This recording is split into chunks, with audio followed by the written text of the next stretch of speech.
Hello and welcome to Learn English with Mike, the podcast that helps you improve your English while exploring fascinating topics. I'm your host, Mike.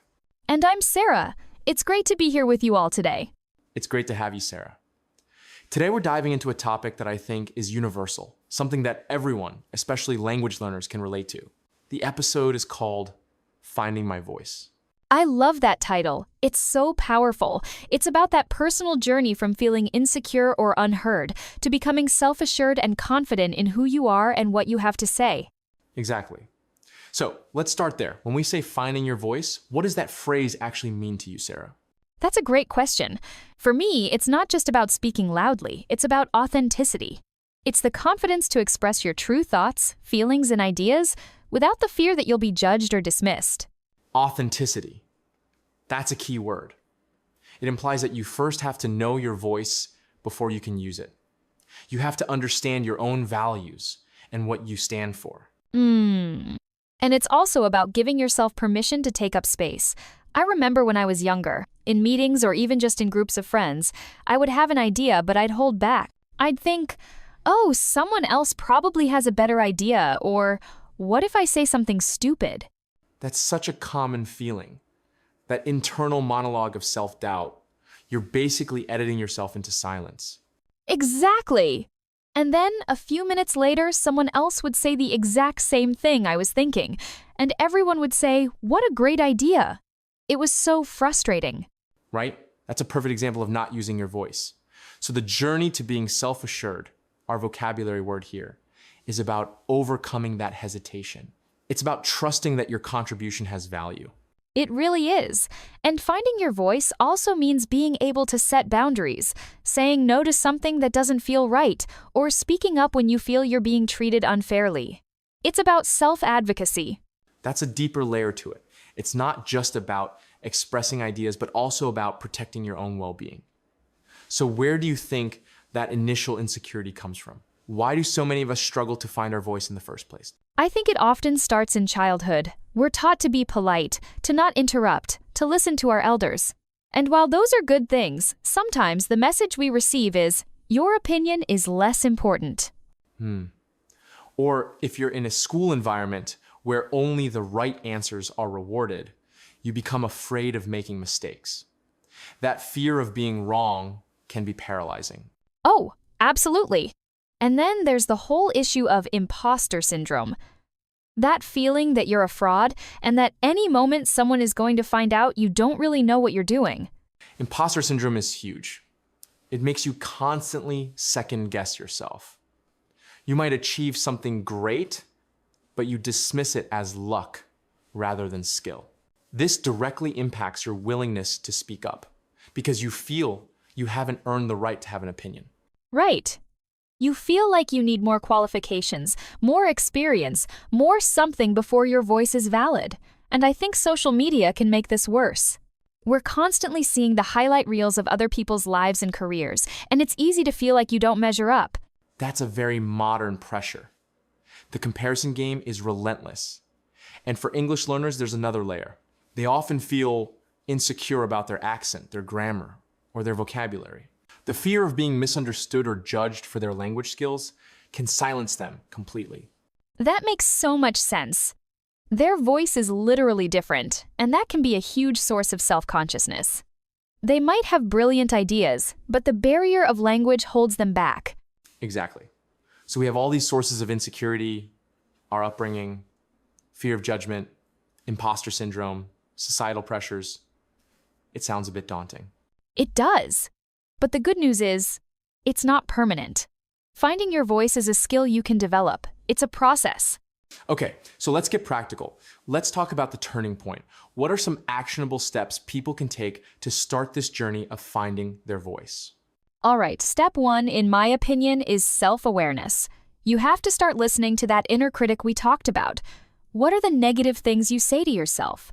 Identify those triggers, the situations or people that make you feel small. Recognizing the pattern. That's a powerful first step. Once you see the pattern, you can start to question it. Just because you think it doesn't make it true. Exactly. The next step, I think, is to start small. Don't try to give a keynote speech tomorrow. Practice in low-stakes situations. A low-stakes situation is one where the risk is very low. Okay, so give me an example of a low-stakes situation. It could be as simple as stating your opinion on what movie to watch with your partner or friends. Or asking a question in a class. Or even just making sure your coffee order is correct instead of just accepting the wrong one because you're too shy to say something. Each time you do it, you build a tiny bit of confidence. I love that. It's like exercising a muscle. You don't start by lifting the heaviest weight in the gym. You start with something manageable and build up. What's next? Step 3. Pay attention to your body language. This is fascinating. The way you hold your body can actually change the way you feel. Before you enter a situation where you feel nervous, try standing in a power pose for a minute. Like standing with your hands on your hips and your chest out? Yes, research shows it can actually increase feelings of confidence and reduce anxiety. And when you're speaking, try to make eye contact. Sit up straight. These physical cues send a message to your own brain and to others that you believe in what you're saying. Fake it till you make it, in a way. Or perhaps, fake it till you become it. Okay, another step? Step 4 is preparation. If you're going into a meeting where you want to contribute, do your homework. Know the topic. Prepare 1 or 2 points you want to make. Confidence often comes from competence. When you know you're prepared, you're much more likely to speak up. That removes the fear of being asked a question you can't answer. You're not relying on improvisation, you're relying on your knowledge. That's a great practical tip. And one last one, which might be the most important. Find your allies. Surround yourself with people who listen to you and value your opinion. An ally is a supporter. Having even one person in a room who you know is on your side can make all the difference. They can back you up, or even just give you an encouraging nod. It reduces that feeling of being alone. It really does. And if you're in a toxic environment where people constantly dismiss you, that's not a reflection on you. That's a reflection on them. Finding your voice also means finding the right audience. So to recap the steps, self-awareness. Start small in low-stakes situations. Use confident body language. Prepare beforehand and find your allies. That's a fantastic roadmap. That's such an important point about finding the right audience. It reminds me that this isn't just an internal journey, but it's also about the environment we place ourselves in. Sarah, do you have a personal story about a time when you realized you were in the wrong environment and how that affected your voice? Of course. Early in my career, I worked in a very competitive, fast-paced marketing agency. The culture was very aggressive. Ideas were shot down quickly, and people would often interrupt each other to make their own points. I remember feeling like I had to shout to be heard, which isn't my natural style. I'm more of a reflective person. I like to think before I speak. I found myself becoming more and more quiet in meetings. My confidence plummeted. I started to believe that my ideas weren't good enough. It was a classic case of my environment silencing my voice. The turning point for me was when I got a new manager who had a very different style. He would make a point of asking, "Sarah, we haven't heard from you yet. What are your thoughts?" That simple act of creating a space for me to speak was transformative. It gave me the opening I needed. And when I shared my ideas, he would listen thoughtfully. It taught me that the environment is just as important as your own internal confidence. I eventually left that agency for a company with a more collaborative culture, and it was like night and day. My voice and my career really started to flourish. Now, I want to bring this back specifically to our audience of English learners. How do these steps apply to someone trying to find their voice in a new language? It's almost a perfect parallel journey. The self-awareness part is recognizing your fear.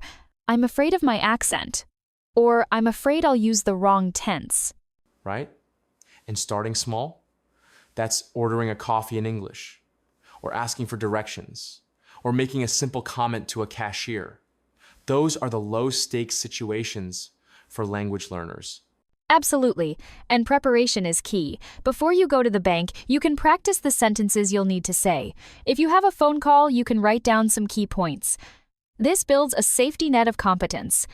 And finding allies is about finding a patient language exchange partner, a friendly teacher, or a group of fellow learners who understand the struggle. They won't judge you for making mistakes. They'll celebrate you for trying. I think the most important mindset shift for language learners is focusing on communication, not perfection.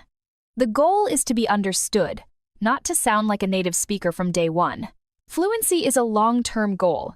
Connection is an immediate one. That's such a liberating thought. Give yourself permission to be imperfect. Every mistake is a learning opportunity. Finding your voice in English means embracing the process, accent, and all. Your voice is unique, and your accent is part of your story. It truly is. When you start to see it that way, speaking becomes less of a test and more of an adventure. What a powerful conversation. We've covered a lot today, from defining what it means to find your voice, to understanding the roots of insecurity, and most importantly, laying out a practical path forward. If there's one thing I hope our listeners take away, it's that your voice has value. Your experiences, your ideas, your questions, they are all valid and important. The world needs to hear them. A perfect summary. And be patient with yourself. This is not a race. It's a gradual unfolding.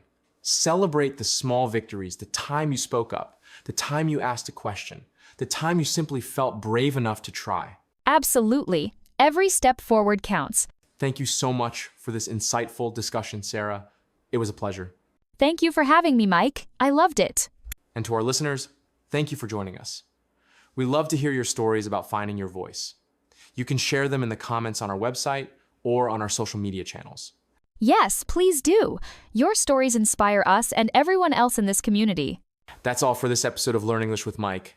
Join us next time when we'll be talking about the art of small talk. Until then, keep learning, keep growing, and keep finding your voice. Goodbye for now.